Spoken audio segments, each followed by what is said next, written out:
handed him to use it as his third Bible.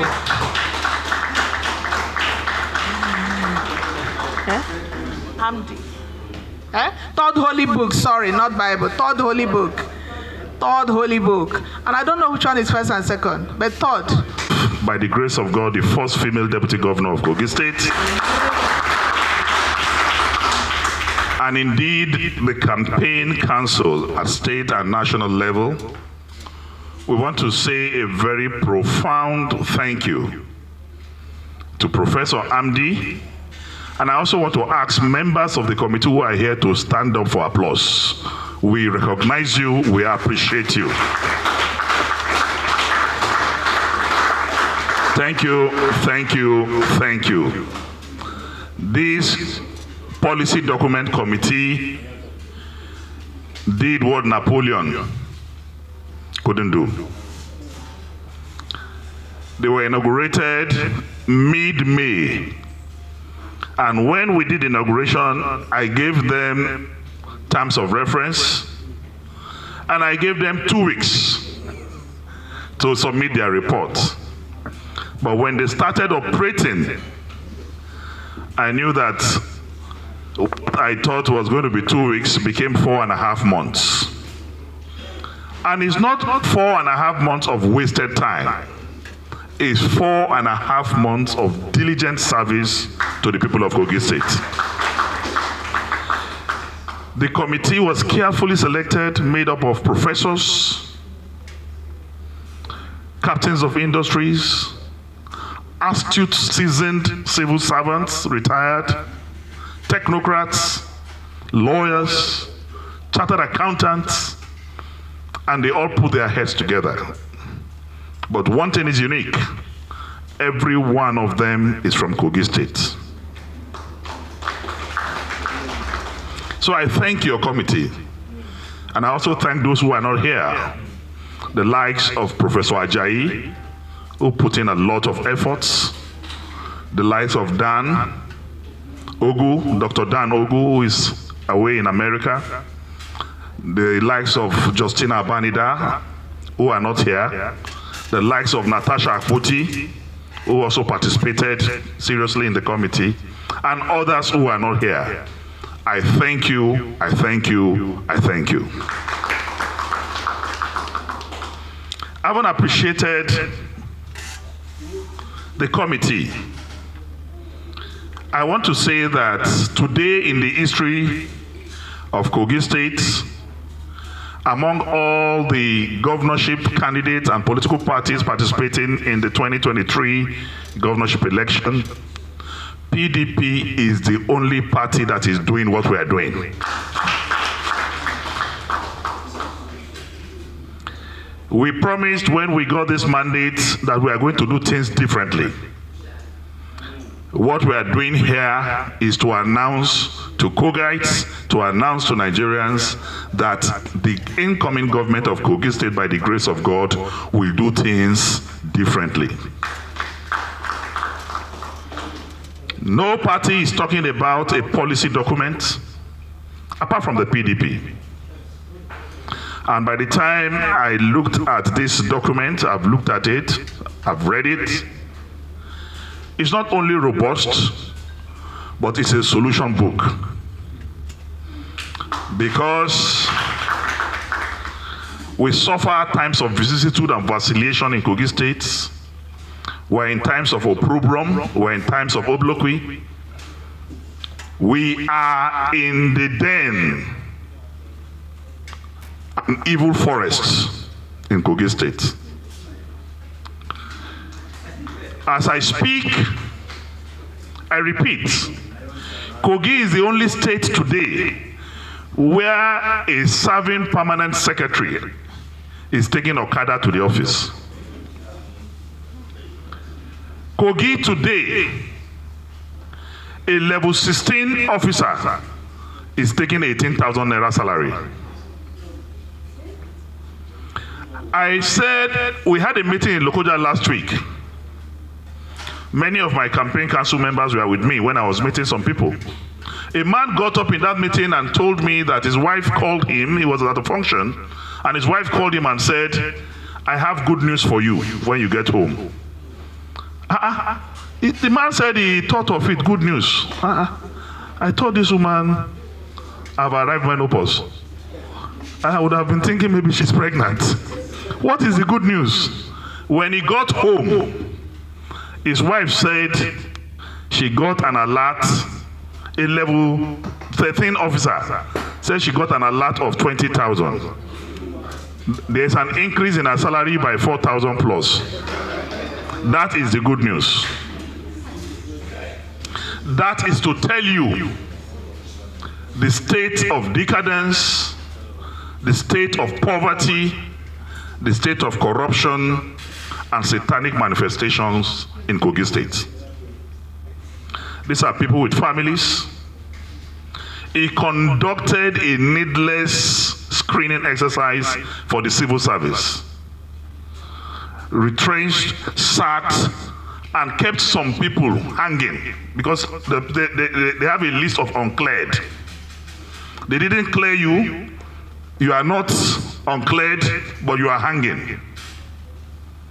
And as I speak with you, many people died because people were traveling from Egbe to Lokoja to attend screening like 4 or 5 times. Accident happened.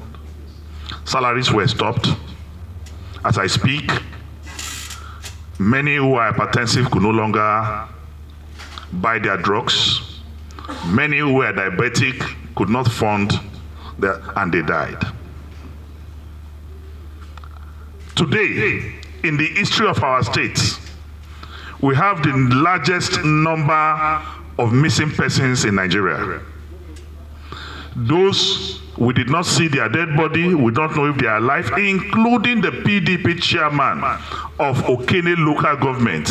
For 4 years, we are still looking for him. As I speak, for 4 years, we are still looking for him. The number of missing persons, you cannot imagine the number. Not to talk of those who were murdered under daylight. Just 2 months ago, 27 people were killed in Ejule in 1 day. I'm giving us this background for us to know that we have a lot of work to do. The states have been completely bastardized. Our economy is in shambles. Healthcare, all our hospitals, they are now mere consulting clinics. There are no roads in any part of the state. The great water works done by Governor Ibrahim Idris, properly managed by Governor Wada, today make it 11 months in the capital city of Lokoja, no water. That is the type of state we are going to inherit. So that's why we saw the need to be scientific, to be digital in our ameliorative and palliative measures for the bastardization of our state. Hence, the putting together of a committee to intellectually and practically look at these problems with solvable solutions. And this document, for me, is a prayer answered. I want to promise that as a child of God, as one who fears God, that I, through the grace of God, will implement this policy document. And I want to encourage Kogites that weeping may tarry till night, but joy cometh in the morning. I want to say to Kogites that the Egyptians you see today, by the grace of God, very soon you shall see them no more. Today, somebody called himself a lion, a white lion. But we know in reality there are no white lions. So this is a fiction. And lions are not supposed to live with human beings. So if we have any lion in Kogi State, one promise I'm making to Kogite is that we shall send this lion back to the zoo. The civil service in Kogi State will be reformed. Dignity and respect shall be restored. And I promise, through the grace of God, that we will pay salary 25th of every month, and it will be full salary. Full salary. We are going to prioritize the participation of women and youths. We are going to prioritize the participation of women and youths because for me, they are the bedrock of our development. Our women have been shortchanged for long. They've been in the background for long. The only political advantage, especially under Yahaya Bello, for women is the office of the First Lady. But we are going to make sure that by the grace of God, women play their relevant roles in government. Women are going to be encouraged and empowered to meet their target goals. We are not going to do empowerment just by, no. There will be proper skill acquisition, training and retraining, and proper small-scale industrialization of our state. Today in Kogi, there's no longer middle class. It's only the rich and the poor. And in Kogi today, the rich are getting richer, those in power, those in government, while the poor are getting poorer. You will imagine that 2 billion naira was released to Kogi State government as palliative by the federal government. Today, I can bet my liver that not one person in Kogi have benefited from that 2 billion naira. Instead, they sat down and appropriated the money and said part of it will be used for road construction. When government said palliative, I wrote petition to the EFCC, 38 petitions against the state government, one of which is how the 20 billion naira released by the Buhari administration as bailout was released to Kogi State government. Kogi State government went and fixed that money in a fixed deposit in Sterling Bank. I wrote a petition to EFCC, detailed account number, everything. Kogi State government withdrew withdrew over 300 million from that money and then paid the rest into fixed deposit. By the time the EFCC started the investigation, Kogi State government denied the money, that it's not their money. Yes, Kogi government came to court and said that money is not our money because of the EFCC investigation.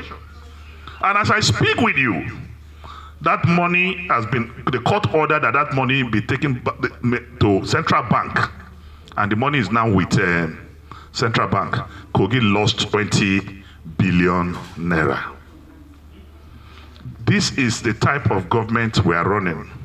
So there is no sane, logical person today who have blood flowing through his veins and not kerosene will vote for APC in Kogi State.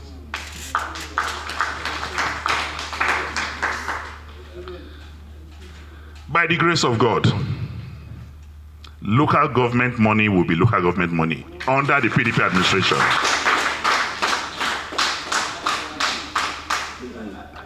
$15 years ago, 10 years ago, local governments in Kogi State were doing projects, constructing culverts.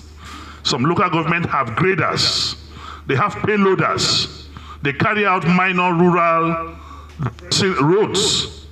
Today, no local government in Kogi State can dig or have dug a well. A well. Salaries are not being paid. local governments no longer have vehicles. You have drivers that are not driving. Local government secretariats, most local government secretariats in Kogi State are under lock and key.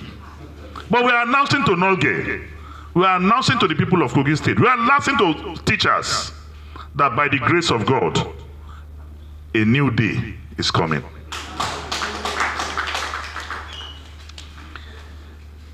Development has been arrested in Kogi State immediately after Governor Wada. There's no form of development. But there shall be a new order. We are too blessed as a people to be poor. I brought people from Holland and Netherlands. They spent 4 weeks and they gave me a scientific report of the mineral resources beneath the earth's surface in Kogi State. They carried out very rich research. We have 52 mineral resources in commercial quantities beneath the earth's surface in Kogi, out of which only one has been actually tapped: limestone. Only one.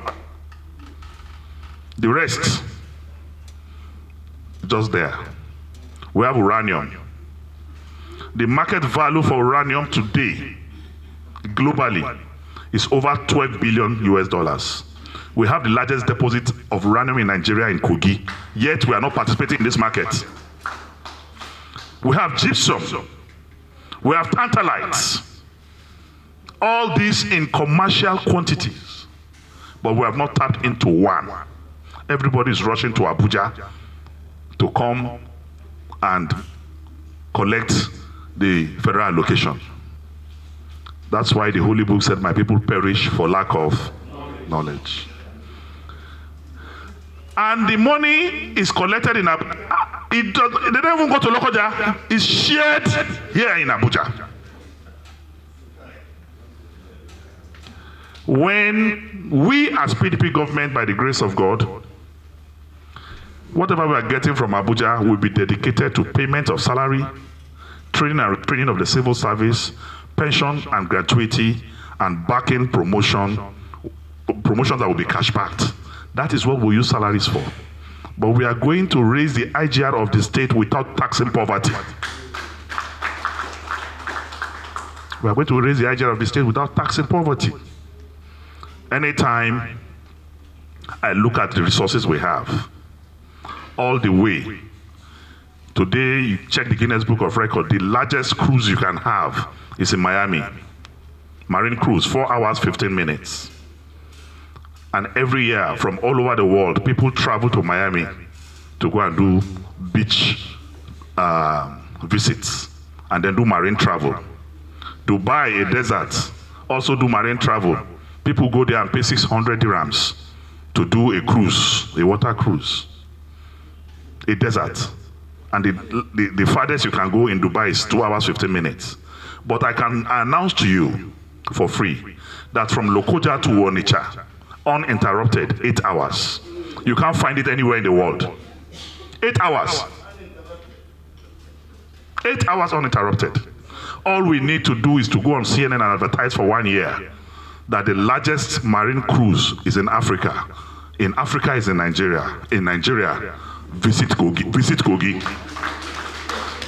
By the time you promote that for 1 year and the basic infrastructures are put in place, we will be entitled to write Olympics and say we want to host one of the marine games. Yes. And you know what that will do to our tourism, you know what it will do to our economy. In 4 years, by the grace of God, we are going to build new Lokoja.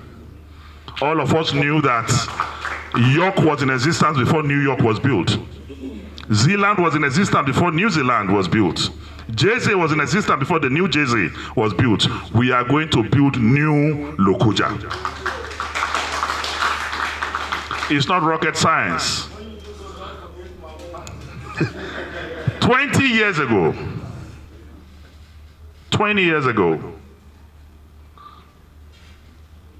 there was no Lekki, whether phase 1 or phase 2.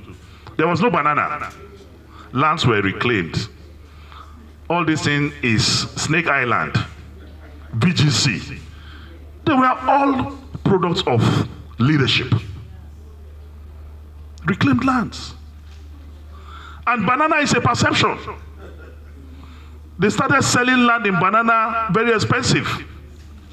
What makes banana better than Ikoyi? It's perception. In Abuja here, if you are by Emma Plaza, you are in Wuse. If you cross less than 200 meters to Yoruba Mosque, you are in Metama. And a land in Metama, we buy 2 or 3 in Wuse. It's perception. We are also going to create that perception because we have the best plateau in Africa, Mount Patti in Lokoja. And what we are going to do is to create that semblance of banana on Mount Patti. Put the cable cars. There are loose funds all over the world begging for where to put them. All you need is leadership and contact. We'll have it and we will get it. I will announce a land, the most expensive land in Africa. It's on Mount Patti. You want to buy a land there is $1 million. And you know, rich people, it's a matter of perception. Dangote will want to prove that I am rich. I want to buy. The president of Kenya will say that place in Nigeria that they said is expensive. Go and get me a land there. The president of Ghana will do so. People like Mike Adenuga will do so. And people who are already neighbors of Mount Patti will, my daddy Ogbeha,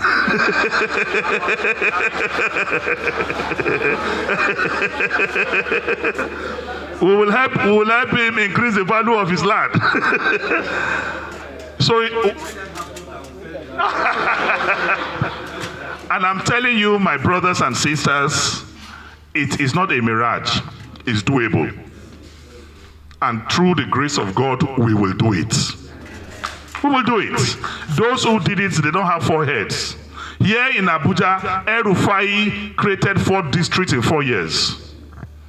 In 4 years, Jahi, Utako, Katampe, we are all created. We will also build 4 districts, 4 new districts in Lokoja. All we need to do is, you have real estate companies that have the capacity these days. See what Cross Grove is doing. See what Billard is doing. A number of them. All you need to do is come into partnership with them. Give them the enabling environment. Big guarantee to civil servants who will buy. And maybe in 15 years, long-term repayment plan. And government becomes a guarantor. You have developed the place. Today, Lokoja is a glorified local government. Kogi State is the only state where you will enter the capital one way and go out one way, no alternative routes. Nobody designed a city like that. By the grace of God, so that I don't keep us unnecessarily waiting, I assure us and the people of Kogi that it's going to be a new dawn. It's going to be a new order. It's going to be a new day. And that is why I personally created the commission. There are a lot of commissions across the states, even the country. There's the National Economic Council. There are state commissions and the economic development commissions. But that of Kogi is the first to be called Independent Kogi Economic Development Commission, because it will be independent indeed, and we will look for credible people who will look into the governor's eye and speak the truth to power, to man it, and that will take us out of the land of Egypt by the grace of God to the promised land of Canaan. Good afternoon and God bless you.